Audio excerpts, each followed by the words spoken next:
And it's so good to see all of you. Connie, Brenda, Gail, Brian, Doug, Bev, Miguel, Lori, so good to see you. Timmy, Roylene and Dale, Barb and Jack. Oh, man, friends, it is great to be together today on just a Tuesday, on just one of those days. It is a little chilly outside. That's not why I'm not outside. I just, honestly, I sat down in this recliner and just was like, man, I'm not moving. This is just too good to be true. And so hope everybody is doing well this morning. Hope everybody is now kind of into the week. I don't know about you. Mondays are kind of slow moving for me. It kind of feels like a treadmill in a lot of ways, that I'm on it and I'm trying to get moving, but I don't feel like I'm going anywhere. It's kind of like Wile E. Coyote, like the road's building up behind him before he can take off, right? But it is, oh yeah, Doug, I knew it, man. I was going to say it. It is game week. Have you thought about that? Have you thought about finally we are going to get a little bit of Husker red flowing on the TV screen? I'm going to be wearing Husker red on Friday just to kind of prep to get my mind right, like, because I don't know that I'm ready for this. I don't know that I'm prepared. I don't know that you're prepared. And so just a fun week, going to be exciting, going to be a lot of fun to be doing that, to be thinking about maybe your fall festivities, thinking about maybe going to a pumpkin patch, thinking about all the different things that you can be doing.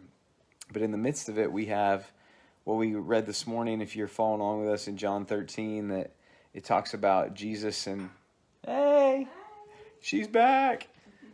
Dropping the kiddos off. But in John 13, it's a really just... Show them my morning here. Morning. And this was not coordinated. The Mickey with the Mickey hat, not coordinated. But John 13, there's just so much good stuff there. I encourage you to read it over and over. You get this picture of Jesus just wrapping a towel around his waist, to go down to his knees, to be washing the disciples' feet, to think about the aspect of that's the extent to which the God of the universe comes to us and serves us. Not just for a little bit, not just in ways that are acceptable and easy and simple, but to take genuinely the form of the most humble servant, to get his feet dirty, to wash the part of the disciples that would have been the dirtiest, meaning that they weren't wearing Nikes, they weren't rocking the Jordans, that they were barefoot, walking in mud, just gross, awful. I doubt they'd had a manicure or a pedicure or any of those different things to wash their feet. Then you get this dialogue between him and Judas, where Jesus, knowing what was going to take place, sends Judas out, but it says that he still loved him. And then the challenge given to the disciples that as he leaves, that it's by their love for one another that people will know that they're his disciples. Meaning that the love that they share, the love that they give away, the love that just is the mark of their relationships will resemble that which was the love of Christ. And so I've just been thinking this morning about what does that love look like. One of the things that Lynn asked me when we were dating one time, when we exchanged I love yous, was, what does it mean to love somebody? What does love mean? And I know that there's the answer, 1 Corinthians 13, love is patient, love is kind, love is not self-seeking, love does not boast, it does not rejoice at wrongdoing, love never fails. But in that, do I just recite that, or do I actually think about that? And so maybe it's taking 10 minutes today and praying. Maybe it's maybe searching for an act of love that you see in other people, a way that you can elevate other people's love for one another. But I think about the way that we say FFC loves LPS, and that sounds really great, but how do we really love our schools? How do we love those with disabilities, and think about our Masterpiece ministry and how amazing it is? How do we love those that seem unlovable? How do we love the homeless? And so the difference being that there are things that we can go and do, events that we can host, one night aspects, but it seems that Jesus is saying to his disciples, it's by your love in this relationship, this community, this body of people, that people will know that you're my disciples. And so not how can we love in a single act, but how can we actually love people on a continual, present, with them basis? Because love in a moment is easy, but is it really love?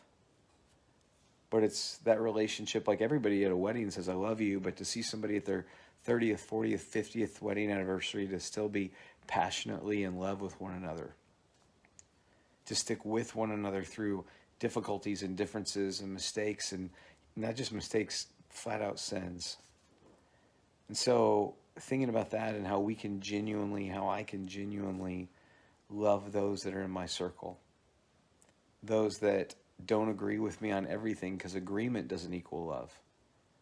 Just as unity and uniformity are not the same thing, love is more often than not, the reason why it doesn't keep a record of wrongs is assuming that there will be wrongs. That love is patient is assuming that there will be a temptation to be impatient. That love does not rejoice at wrongdoing or someone failing, assumes that we're tempted to do those things. And so love seems to be not an ignorance towards them or an overlooking of them, but a pressing in and through them. So it's hard. It's not easy. And so we need to really pray for the Spirit to lead us and guide us, which we're going to read about over the next 3 chapters in John. So I'm going to pray for that this morning for us. God, I just thank you so much that you first loved me. And so, God, help me to sit in that today, rest in that, to meditate and reflect on the fact that you love me and that I did nothing to draw that. I did nothing to earn that. I do nothing to maintain that it's your posture, your choice, your pursuit of me, often despite me. And God, in that you tell me that I'm to love my brothers, my neighbor, as you have loved me. And so how do I do that, God? I don't know, because I'm prone to anger. I'm prone to judgment. I'm prone to self-protection. I'm prone to avoid, to limit.